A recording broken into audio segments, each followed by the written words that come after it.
Се сеќавате на вицот кога Петелот ја бркал кокошката за да заврши работа, а таа во себе си викала: "Ке потрчам уште некој круг, да не мисли дека сум лесна."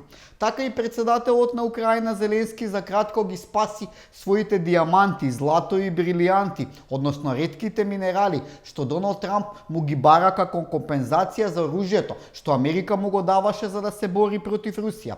Тоа е, во политиката ништо нема за џабе, ниту пак има вечни пријатели. И кога целиот свет очекуваше Зеленски и Трамп да го потпишат договорот, Зеленски, како да е актер од Холивуд, а не обичен аматер, се обиде пред Трамп да глуми лудило. Не сака да ги даде минералите, бидејќи за тоа немал дозвола од народот во Украина, ама бил спремен да се врати на преговори, но пред други услови. Дечко, кој тебе те прашува? Веќе не се прашува за ништо. Оди жали се кај оние од ЕУ, кои се спремни да ја поддржат Украина до последниот украинец.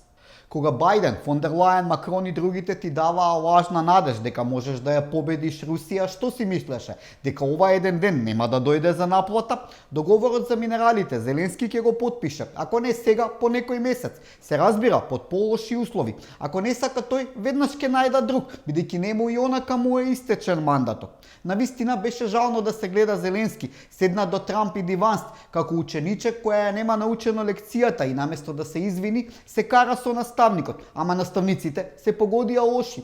Не знаеш ни фала да кажеш, го прекорија ученикот. Кажав, рече Зеленски, ама не ме слушнавте наставнико. На крајот остана и без ручек и без договор. Дали крајот вака мириса? You're not in a good position. You don't have the cards right now. With us, you start having cards. But right now, you don't. Yeah, you're playing cards. You're playing cards. You're gambling with the lives of millions of people.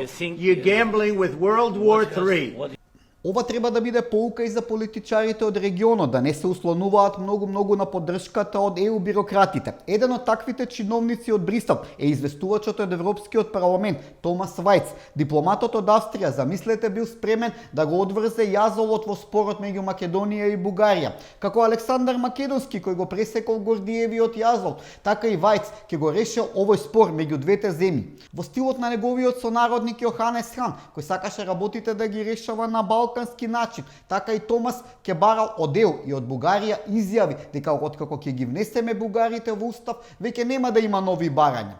Клучниот збор е изјави, не гаранци. Значи Вајц сака Македонија да поверува на лепе очи, односно на обични изјави, а не на пишани гаранци. Тоа можеше кај Заев и кај Тачер, затоа толку ги сакаат во ЕУ. Кај ги наоѓаат вакви? Ако ЕУ навистина сака Македонија да почне преговори, може да и ги скратат на Бугарија европските пари за помош и ќе видат дека Бојко Радев и компанија одма ќе пеат друга песна, но не сакаат и затоа ја пуштаат Бугарија да блокира.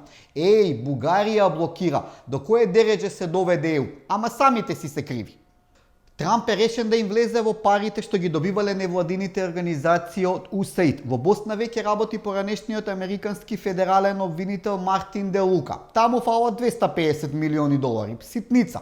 Слична акција се спроведува и во Србија, а кај нас девојката што се шминкаше пред штитот на полицаецот за време на шарената револуција се кара со Република и го демантира заменик директорот на FBI Ден Бонџино. Работела за џабе, пробоно што би се рекло, за идеали. Јасминче, тоа објасни им го на FBI ако те повикаат, не нас, ние само пренесовме.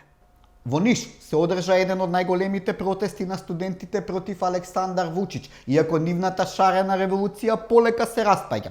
И како што бива за секај нас, се е контра протест, контра студенти, контра наставници, а сега се појави и контра песна. Мотото на двете е пумпај. Вака пумпаат, тие против Вучич. Ovo je zemlja za nas, mi smo sa omladine strane. Polomili ste nam bagrenje, šta će nama ovaj incident? Eksplodiraću, te za Srbiju, te za našu decu. Samo nešto seru i izmišljaju. Ne damo znanje za sitno obećanje. А вака тие што го поддржуваат.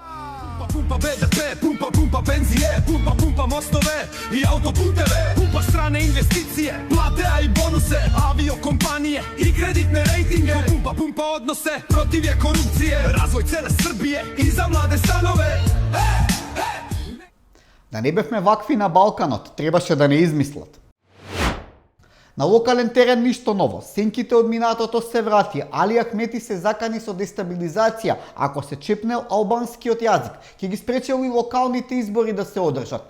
Од командант до лидер на партија, сега тој се претвори и во уставен кадија, па им се заканува на уставните суди каква одлука да донесат. Ало, Кале, хак, прием, се слушаме?